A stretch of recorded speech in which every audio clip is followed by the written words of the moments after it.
Hi, everyone. May peace be on you all, and welcome to another episode of I'm a Muslim and That's Okay. I am back with my Gift to the Gap segment, the segment where I have uncomfortable conversations because people do not grow when they are comfortable.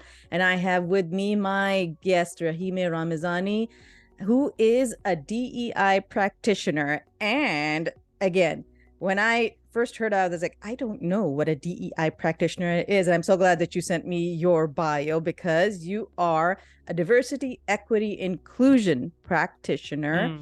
And for those who can't see you, a very visibly Muslim American woman. And you have a master's degree in intercultural communication. With all of that, Rahimeh, I still don't know what you do. So please tell all of us, what is it that you do and why do you do it? Absolutely. Hi, all. Thank you so much for having me, Shahla. I really appreciate this opportunity. Hello, everyone. My name is Rahimeh Ramizany. And as mentioned, I'm a diversity, equity, inclusion, and intercultural practitioner. And I just use the word practitioner to kind of sum up all the things. So I do consulting, I do speaking, I do trainings, I do subject matter expertise. So if an organization wants to do curriculum, create a course, that sort of stuff. So like it just like kind of summarize it in nice one word instead of naming all of those. That is a mouthful. And yeah, I have a master's in intercultural communication, and I really love having my work be at the intersection of those two fields, because we are all, no matter what our identities are, the mix of privilege and marginalized identities, we are going to be a product of how we grew up. None of us were 5, 8, 10-year-olds being like, hey, that's an interesting thing, caretakers around me, that you've just claimed about a group that we don't belong to, or sometimes something negative about our own identity group. Can you please cite your sources on where you got that information? Let me think through. Like, no, there's no child, right, who does that. So we're all absorbing that information while also weaving in the DEI lens of like power and privilege and like historical systems and all the things. And again, this is such a new, should I call it field? I'm not even sure. Yeah. Because I've heard that there's definite effort in the workplace to diversify it. But we all always hear of it in terms of including minority groups, which again, it's great. That is there. But what's the real need for a DEI practitioner in terms of faith or religious background? Yeah. And so my specialty within diversity, equity, inclusion is, as you said, talking about including Muslims and also by extension other marginalized religious groups within the West. I'm born and raised in the United States, so the United States is really my context.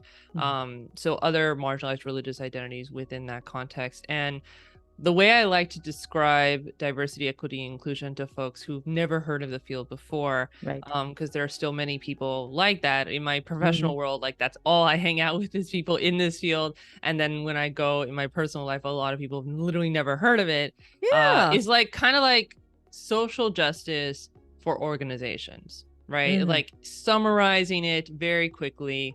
That's what I would use to describe it. And especially like as a Muslim, I really believe that the religion of Islam is incredibly social justice based. So I feel very strongly and believe that all of the work that I'm doing within the field of diversity, equity, inclusion is very much rooted in my Islamic faith and my identity as a Muslim, inshallah. For the non-Muslims listening, that just means like God willing, right? That is my intention is met with, what is actually happening. And so the idea with incorporating different identity groups into organizations, so there's like diversity, you're getting people in the door from diverse backgrounds. And keep in mind that one individual person is not diverse, it's a group of people that is diverse, right? No, that is something that comes up a lot, and like, oh, diversity hires, and diverse people of diverse, you are a diverse individual, like that's not a thing. It's a group of people that's diverse. Right.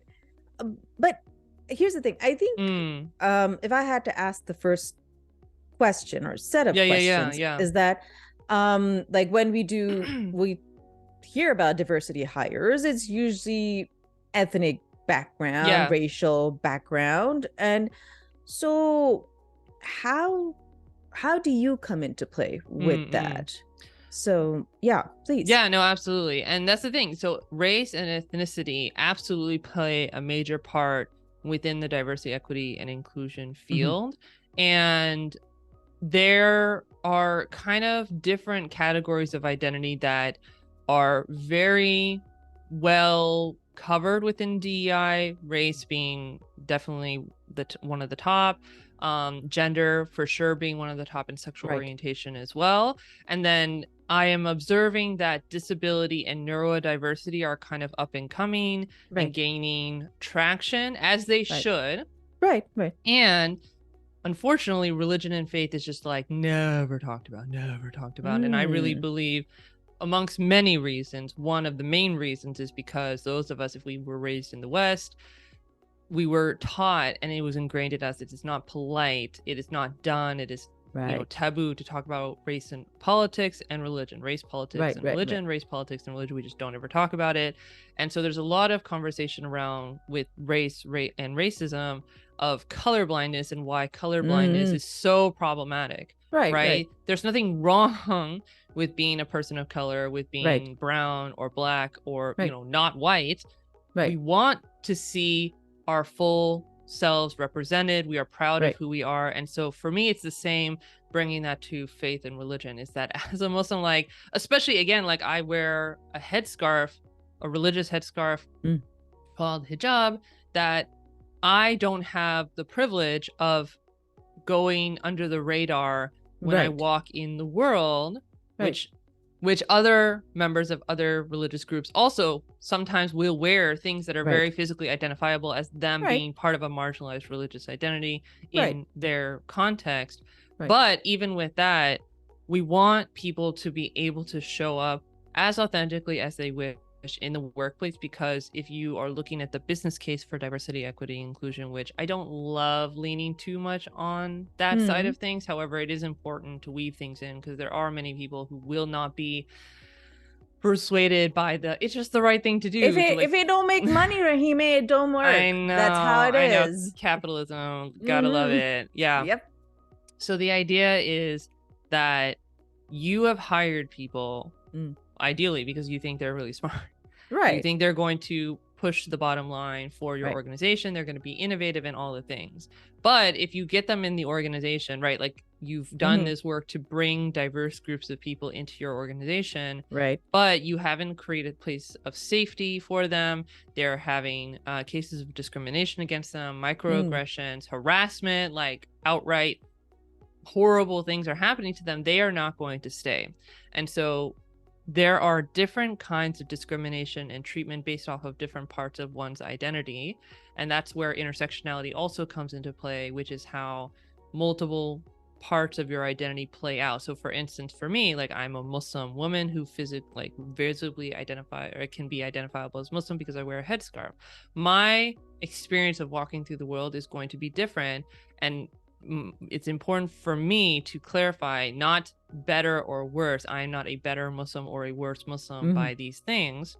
So it's not a judgment. It is just a different way of walking through the world than a Muslim man. And also, if you can see, like I am incredibly pale skinned. So I have like a lot of privilege based off of like the paleness of my skin. I intentionally don't use the word fair. I intentionally don't use the word fair skin because I don't want to give any kind of implication that is a positive, right? Fair skinned is kind of have as a positive connotation. Sometimes I use lacking melanin as well, interchangeably. And like of a lot of Black folks, if they hear me say this, they're like laughing, ha ha ha. She says she lacks melanin, which I love. And so the idea is like, so I have privilege in that way. But if there's a Muslim man who doesn't necessarily code as Muslim, he is probably not going to be treated with the kind of discrimination that I might experience in the workplace or in the world in general. Okay. Yeah. I'm gonna have you pause there for just a second. Sure. So you've mentioned this, that somebody who comes from a religious background and is visibly practicing that religion. Could be a Muslim woman wearing a headscarf, could be maybe someone who's Sikh who wears a turban as a part of their religious practice, and they face discrimination. But Rahimeh, discrimination is illegal. They can create a case against, sue the company, so on and so forth. So why do we need you to sort of bring in all the DEI good stuff that you do? Yeah, no, absolutely. And I'm sure that many people listening to this have experienced things in their life, no matter what different identities that they have, mixes of privileged and marginalized identities, where what they experienced was not correct, was not right, was not legal or allowed, especially in the workplace. Right. However, these isms of the world that discriminate in big ways and small ways against people have ways of getting around laws and rules and systems. And they are deeply embedded in the systems around us. Specifically, if I'm working in a workplace organization setting, the people in HR who I might go and give a complaint of how I've been treated might, if they haven't dealt with their bias, whether it's unconscious or conscious doesn't particularly matter. If they haven't dealt with their bias, for instance, against Muslims, then they are more likely to brush it away of like, oh, I'm sure they were just joking, or, oh, I don't think it was that serious, or, you know what, I don't really believe you. Can you please show like more proof? Whereas someone with more privileged identities would be believed, or it wouldn't even happen to them in the first place, right? And this is something that's very important to me, again, on the intersectional side of things, and going back to, again, my privilege as someone who's very pale-skinned, is to uplift my Black siblings in faith, especially because they, and not just Muslims who are Black, Black folks in general are Black siblings in humanity. They experience microaggressions and harassment and just such outright discrimination in the workplace at such a higher rate compared to other groups. And of course, other groups are not having it easy. Right. Yeah, I just can't express how much I've seen from Black folks talking about their experiences and how badly they're treated. And all of this is like technically not okay, but it is just explained away as, again, a joke. It's not very serious. No, I don't believe you. Oh, they didn't mean it that way, and so on. So the point with this is not necessary to fall back on the technicality of the rules, but there are ways that this kind of behavior that is so toxic creeps through and knows how to work its way around the rules. Basically, the thing is, the rules are there. It's the matter of who implements them and the bias that they exist with, sort of situation. And something that a lot of, like, this is something that comes to mind, is that if we fall back on, oh, well, it's not legal or it's not technically allowed by the rules of the organization or something, you know, I don't mean to be overly, you know, sensationalistic, but just keep in mind, for instance, that slavery was legal. The Holocaust was legal. These giant genocides and horrible treatment, like mass killings and rapes and, you know, just destruction of human lives all throughout history and today are still legal. So if we fall back on, well, the rules don't allow it, so therefore we're good, that really has a lot of shaky ground that it's standing on. So now here's the thing. The other thing is that let's even say that if it wasn't even about somebody who was visibly religious. I've discussed this before in my podcast. I didn't start out wearing the hijab. Lots of Muslim women don't wear the hijab. It's not even about that. It doesn't make me more religious than, it's not even about that. So those who are not visibly practicing any faith, what difference does it make? Why do they need the help of somebody like you in their workplace who would not be visibly discriminated against.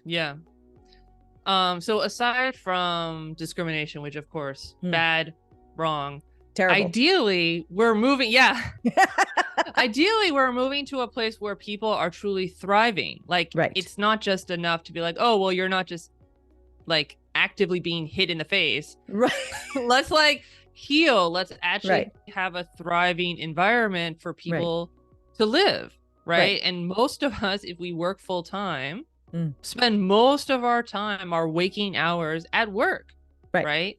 And again, even if you weave in the business case, you are going to get so much more innovative, productive staff if you have given them psychological safety and you're able to allow them to give you this feedback because they feel safe to give it to you and they feel honored and a sense of belonging in their organization, that they are cared for who they actually are, instead of having to pretend to be someone that they're not. And in a lot of ways kind of try and ascribe to whiteness.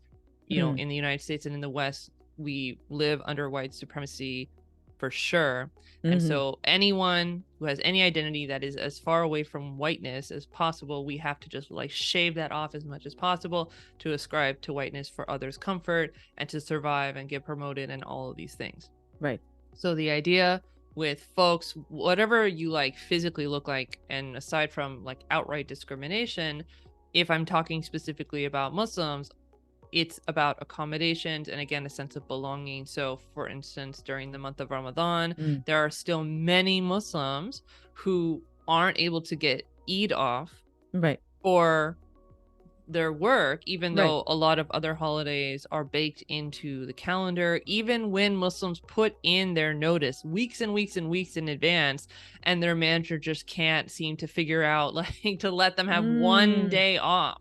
Even though this is such an important holiday. If a Muslim wants to go on Hajj and the issues that they have with taking that time off, Muslims who do practice the 5 daily prayers, asking for a clean, quiet, private place to pray, and that they're not getting intrusive questions and they're not being like discriminated against, again falling back on that, in doing their daily prayers.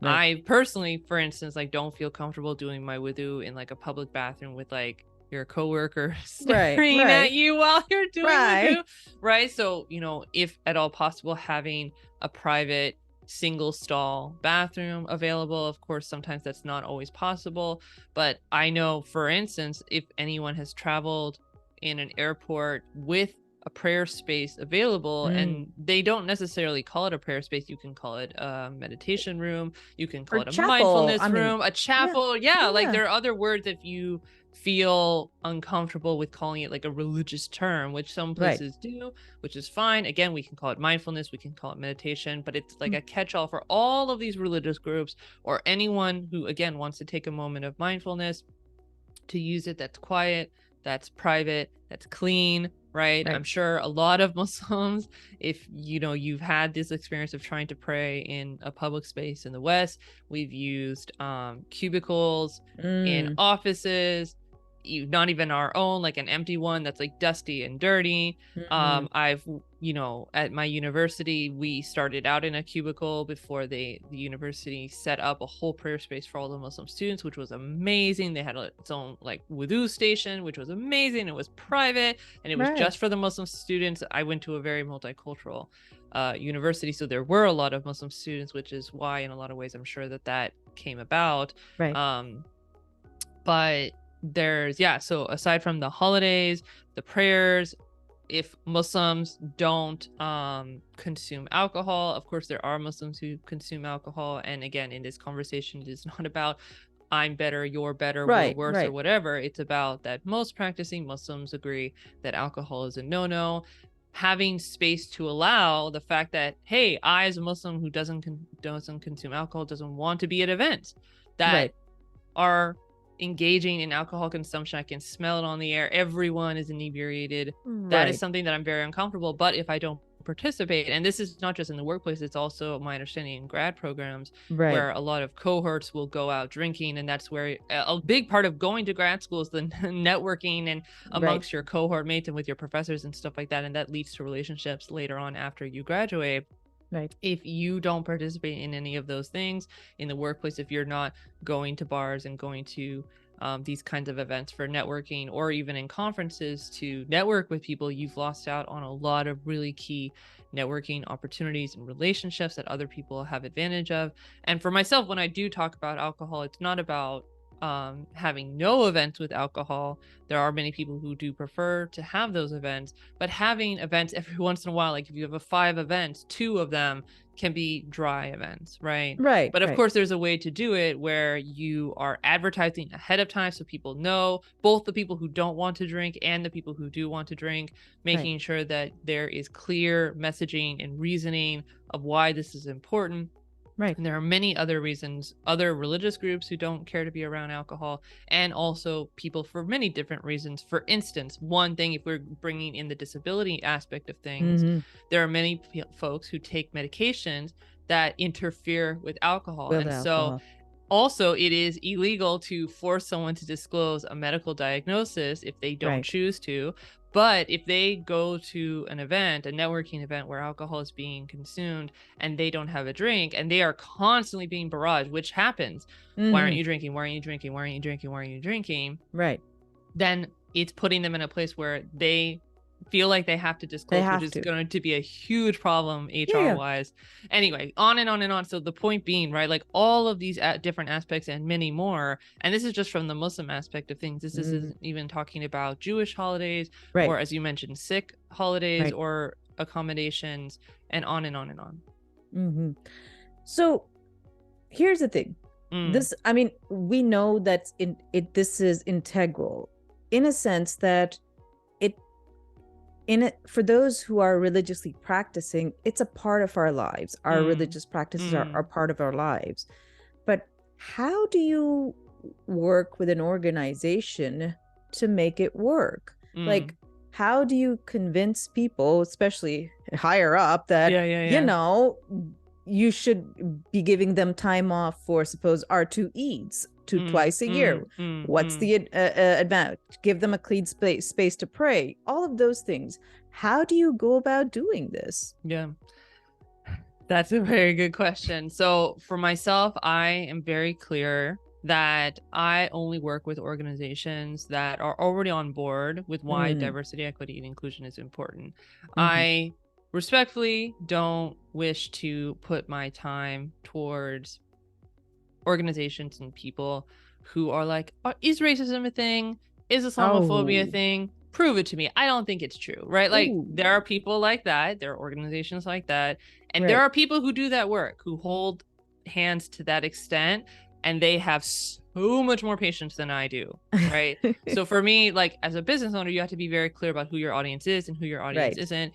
If you're trying to serve everyone, you're serving no one. So great. Okay. So I'm being very clear that the people that I'm engaging with, again, on the individual level or organizationally, are already on board that having diverse groups of people in their organization as staff members is very important. They're already convinced of the business case. They already see as the right thing to do. Great.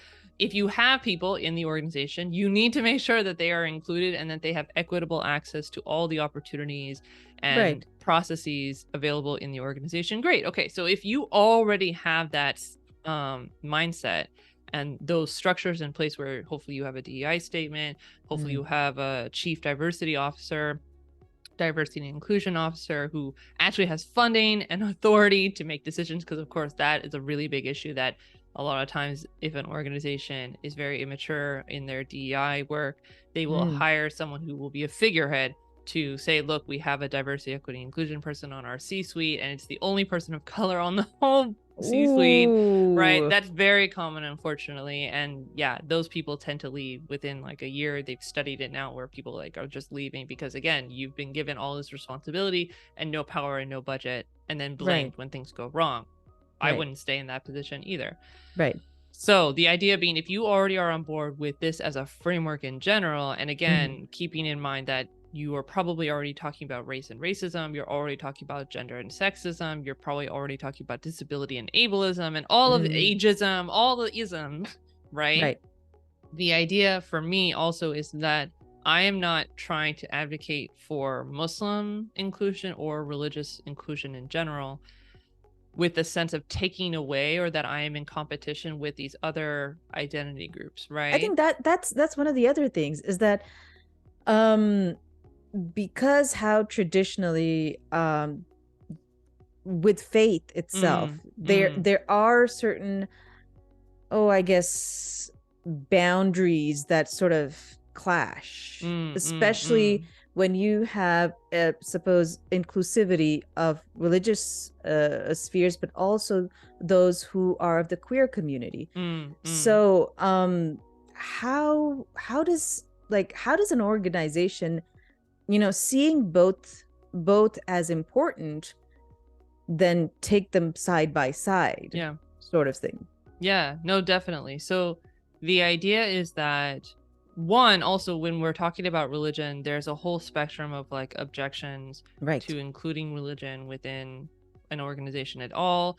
One thing that I get often, especially I know in the United States it's illegal. I don't know if in other Western countries it may as well, but HR is not allowed to ask folks what their religious identity is. Right. And so being very clear that I'm not advocating for that. Otherwise it's like literally advocating for them to break the law. That's not at all what I'm advocating for. Also, there are many people, both from Muslim families who have left Islam and from other religious identities, who have a lot of religious trauma. And I would never, ever want to traumatize people further or harm people with this work. Right. So making sure there's space for that. There are also atheists and agnostics who don't want to be involved in this kind of work. There are, as you said, members of the LGBTQIA community who don't want to engage in anything regarding religion because they have very bad experiences. Again, so none of this is to force anyone to participate in something that they don't want to. And so the idea with bringing in religious diversity and religious inclusion into a workplace, again, it's really about allowing people to have the psychological safety to express what it is that they want, so that, again, a Muslim person, say they haven't shared that they're Muslim and they're not like wearing a headscarf, so it's like their coworkers, their manager doesn't know that they're Muslim. There's the psychological safety that they're not going to be risking getting promoted. They're not going to be risking their healthcare, right? Like, in the United States, our healthcare is attached to our employment. We're not putting our employment, our families, like daily bread on the line by mentioning this.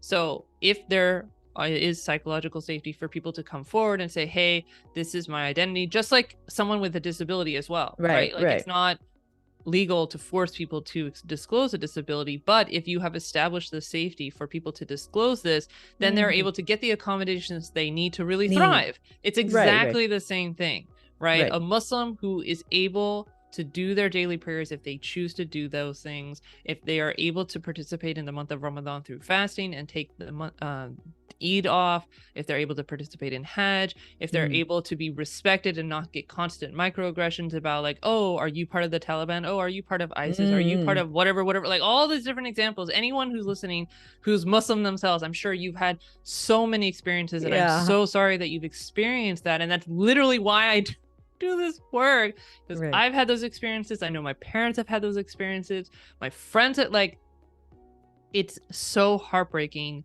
And so the idea, again, and it's not about convincing other people to be Muslim or to be a part of another religion. And that's, again, another huge pushback that I get, an objection to talking about religion, is that most folks, if religion, any religious identity has been brought up to them, it is only ever in a conversation about trying to like convert them. Right. Yeah. No, and that's the thing. Like, there are those conversations, right? And that is not the work that I do. I personally don't love like trying to convert people, because it feels like I'm like this sleazy salesperson. And I'm like, oh, this is like a really cool thing. And like, if you want to, like, we can have that conversation somewhere else. But that's separate from what you do professionally. That is completely that's separate. Not what you're that is exactly. That's not your bread and butter. I mean. No, not at all. For me, it's a matter of moving from persuasion to describing. right? So I might phrase Muslims believe that this is this thing, that Muslims do this because they believe this, right? Not framing it as truth, capital T, singular. This is what is, right? I might personally believe that, but it's not on me to express that to other people for them to then feel like I'm looking down on them, which of course I'm not. Right. All of these things. So that's another really key thing, that if someone is interested about learning about another religious group in like an interfaith dialogue sort of sense, which is a beautiful thing, just like I try and learn about other groups, other identity groups that I don't belong to, so that I can be more understanding of them, more sensitive to their needs. If they are experiencing discrimination, I can be a better ally to them, all of these things. So if people want to learn about a religious identity, Muslims or otherwise, they can do that in an interfaith sense, but it's never going to be me saying the Quran, the holy book of Muslims, says this, therefore everyone in the world needs to do this. Like, no, if you're not Muslim, you don't believe in the Quran. Right. So that's the thing. So an organization that is already dedicated to inclusion would bring you in, that, you know, we have various employees of, they may be Muslim, they may be of other faiths, and we're trying to make it a better space for them. Now, here's where I'm going to bring the business point of view, Rahimeh. The fact is that, be it as it may, it's a great step forward. It does, it would incur in certain situations having them to spend extra money in various different ways. So how do you, like in that situation, convince them to do that? Plus, what's the benefit for the company? You mentioned that a little bit, but you know, if you could expand on that. Yeah, no, definitely. So something that has been a very strong trend since 2020 and the murder of George Floyd is that a lot of organizations that were not on board with DEI all of a sudden are on board with DEI. And within the diversity, equity, inclusion field, there have been conversations about, do we think that this is just a trend and that it will die out? And I personally believe that that is not the case, because when I have looked at studies of millennials and Gen Z, and I very easily presume that Generation Alpha after Gen Z will be even more so this way, is that millennials and Gen Z are the most diverse generations that have been. And again, I very much presume Generation Alpha after that will be even more so. So they themselves have been raised around very diverse groups of people. They are very inclusive. They have grown up around these geopolitical movements. They grew up around these areas. They grew up also with social media, seeing other groups without having to rely on who was physically around them. So they're not in that bubble of like whoever was in their neighborhood and that's all they know, right? There are studies that have shown that Gen Z cares so much about diversity and inclusion and justice, right? I have so much respect for Gen Z. I'm a millennial. I have so much respect for Gen Z. They are amazing. They are. They surely are. Yeah, this is something that is not going to go away.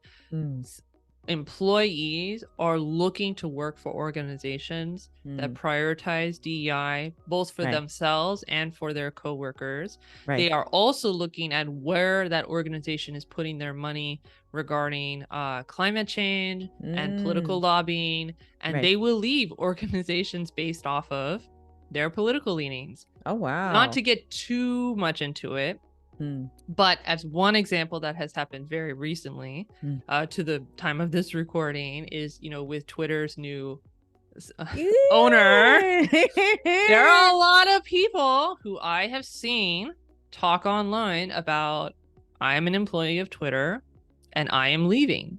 Oh, wow. Right? Yeah. Or I am very concerned because of the political leanings of the owner of the organization. Right? Yeah, right. So one example, this is something that your staff, the people you want to hire, like you have to hire millennials and Gen Z. Like you can't, like boomers, Gen X, like as much as I'm sure there are very positive things about those generations, the studies that I have seen that just show the investment and how it is completely not a no-brainer. It is a deal breaker to not have diversity on your C-suite, in your staff, in hiring, in retention efforts, and all of that.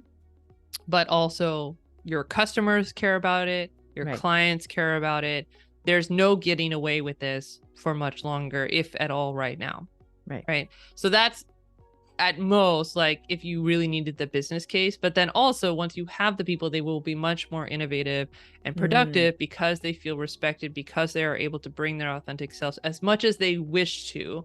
I want to be very careful that I am not on the bandwagon of, oh, bring yourself authentically to work, and that is the ultimate goal. There are many people who don't trust their employer. There are many people who don't want to share the like deepest depths of their personal life with their coworkers, and they want to have boundaries, and that should be respected.